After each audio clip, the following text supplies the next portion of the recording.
નમસ્તે મિત્રો, હું છું પૂજા અને હું આજે બનાવવાની છું ઠંડીમાં ખવાતો ગુંદર પાક। તો ચાલો તેને બનાવી લઈએ।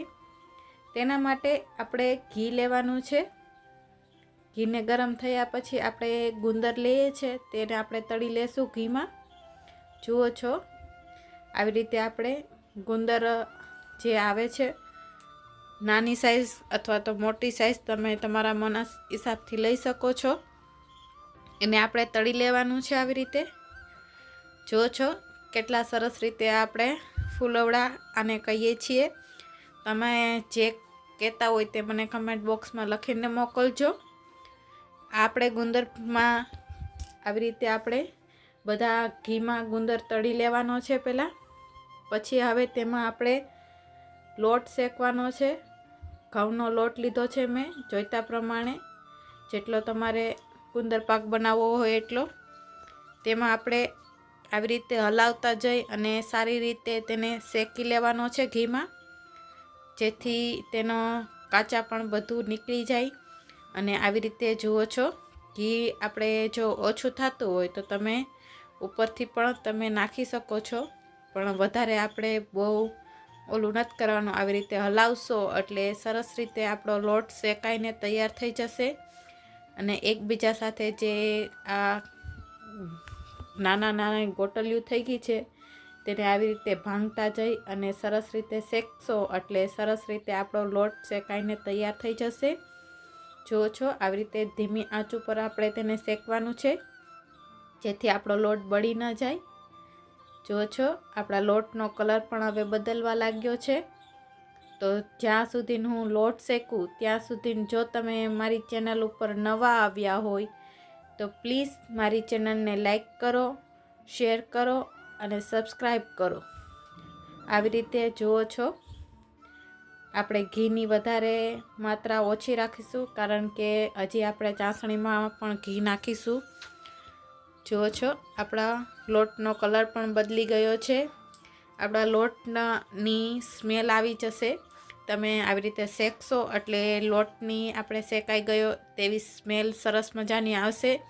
પછી સમજી લેજો, અથવા તો આપણો કલર બદલી જાય લોટનો ત્યાં સુધીને આપણે તેને બ્રાઉન એટલે કે ઘાટો આપણો આવી રીતે થઈ જાય ત્યાં સુધીને આપણે ધીમી આંચ ઉપર જ તેને શેકવાનું છે। જુઓ છો અને ખાસ કરીને ધ્યાન રાખજો કે નીચે સુધી આવી રીતે હલાવજો, નહીંતર આપણો લોટ બેસી જશે તો બળી જશે આપણો લોટ। તો હલાવવામાં ખાસ ધ્યાન રાખજો। આજે હું મારા દાદીમા સાથે બનાવું છું। તો જુઓ છો કેમ કે ગુંદર પાકની અસલી મજા શિયાળામાં જ ખાવાની આવે છે, એટલે ઠંડીના મોસમમાં જ આપણે ગુંદર પાક વધારે બનાવે છે બધા લોકો। એટલે મારા દાદીમાએ પણ બનાવીને બતાવ્યો છે। તો જુઓ છો આવી રીતે આપણો લોટ સરસ રીતે આપણે શેકી લીધો છે। જુઓ છો પછી હવે લોટ શેકાઈ જાય પછી હવે આપણે આવી રીતે ગોળ અને ઘી છે, આપણે ઘી ને ગોળ અથવા તમે ખાંડની ચાસણી કરવા ઈચ્છતા હોય પણ ખાંડ કરતાં ગોળની ચાસણી સરસ લાગે છે। આવી રીતે ઘી અને ગોળને મિક્સ કરી અને તેને આપણે પાકવા દેવાનું છે, જેથી સરસ રીતે આપણું પાકીને તૈયાર થઈ જાય। આવી રીતે આપણે ગોળને જ્યાં લગીને ચાસણી આવે નહીં ત્યાં સુધી પકવવાનું છે। આવી રીતે જે હલાવતું જવું જેથી આપણો ગોળ નીચે બેસી ન જાય। અને આવી રીતે આપણે જુઓ છો સરસ રીતે આપણો ગોળ પણ હવે પાકવા આવે એટલે કે ઉપર આવવા માંડ્યો છે। તેની ચાસણી પાકે ત્યાં સુધીને આપણે તેમાં આવી રીતે હલાવતું રહેવાનું, જેથી સરસ રીતે આપણી ચાસણી પાકીને તૈયાર થાય અને આપણો ગુંદર પાક બનીને તૈયાર થઈ જાય। જુઓ છો આપણી ચાસણી થઈ ગઈ છે। હવે તેમાં આપણે જે ગુંદર તળેલો છે તે આપણે હવે એમાં નાખી દેવાનો છે। તેને મેં થોડો કચરી લીધો છે, તમે આખો પણ નાખી શકો છો। જુઓ છો આવી રીતે આપણે સરસ રીતે તેને હલાવી લેવાનું છે ચાસણીમાં જ। અને પછી આપણે જે લોટ લીધો છે શેકાઈ ગયેલો તે લોટ આપણે હવે તેમાં નાખી દીધો છે। લોટને પણ આવી રીતે ચાસણી સાથે આપણે મિક્સ કરી લેવાનો છે, જેથી સરસ રીતે લોટ, ગુંદર અને ચાસણી મિક્સ થઈ જાય. જુઓ છો. પછી આમાં બીજા આપણે નાખી દઈશું. હવે થોડુંક દૂધ નાખ્યું છે મેં, જેથી આપણો ગુંદર પાક બહુ કડક ન થાય અને નરમ રહે. એટલે તેમાં મેં થોડુંક દૂધ નાખ્યું છે અને સરસ રીતે આવી રીતે હલાવી લેવાનું છે. જુઓ છો, લોટ અને ગોળ અને ગુંદર આપણે સરસ રીતે મિક્સ કરી લેવાનું છે. પછી જ આપણે બીજા મસાલા નાખવાના છે. આવી રીતે સરસ રીતે મિક્સ થઈ જાય. સરસ રીતે ધીમે ધીમે આપણે મિક્સ કરી લેશું. જુઓ છો, આપણે ચાસણી અને સરસ રીતે આપણું બધું એક સરખું મિક્સ થઈ ગયું છે. પછી તેમાં મેં ટોપરું લીધું છે ઝીણું. તમે જાડું અથવા તો ઝીણું જ ખાવામાં સરસ લાગે છે એટલે મેં ઝીણું લીધું છે. તમે જાડું પણ નાખી શકો છો. પછી સૂંઠનો પાવડર કહીએ છે તે આપણે નાખ્યો છે જોઈતા પ્રમાણે. પછી આપણે ઓલા કહે છે તે આપણે નાખી દીધા છે અને સરસ રીતે આને મિક્સ કરી લીધું છે.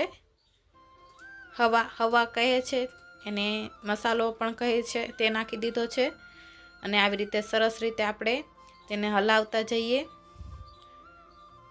આવી રીતે બધો મસાલો આપણે નીચે ઉતારી અને મિક્સ કરી લેવાનો છે, જેથી આપણે બધો મસાલો બળી ન જાય. અને આવી રીતે સરસ રીતે મિક્સ કરી લેવાનું છે.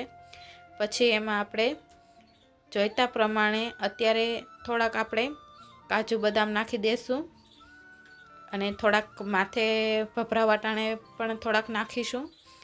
જુઓ છો, આવી રીતે હલાવી અને સરસ રીતે મિક્સ કરી લેવાનું છે, જેથી સરસ રીતે આપણો તેનો સ્વાદ બધા ઢેફામાં સરખો જ આવે અને સરસ રીતે બનીને તૈયાર થાય.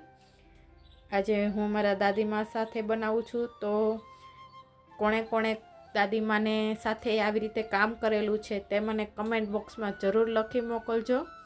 અને મારો વિડીયો તમને બધાને કેવો લાગે છે તે પણ લખીને મોકલવાનું ભૂલતા નહીં. આવી રીતે આપણે સરસ મજાનું ઓલું કરી અને પછી હવે આપણે ત્રાસમાં આવી રીતે કાઢી કાજુ બદામ માથે સર્વ કરી અને આપણે તેમાં કટિંગ એટલે કે ઢેફાનો શેપ આપી દઈએ. આવી રીતે કટ લગાડી દઈએ, જેથી આપણે ઢેફા કાઢવામાં સરસ સરળતા રહે. તો તૈયાર છે આપણો ગુંદર પાક. તો જો તમને વિડીયો સારો લાગ્યો હોય તો લાઈક કરો, શેર કરો. Thank you.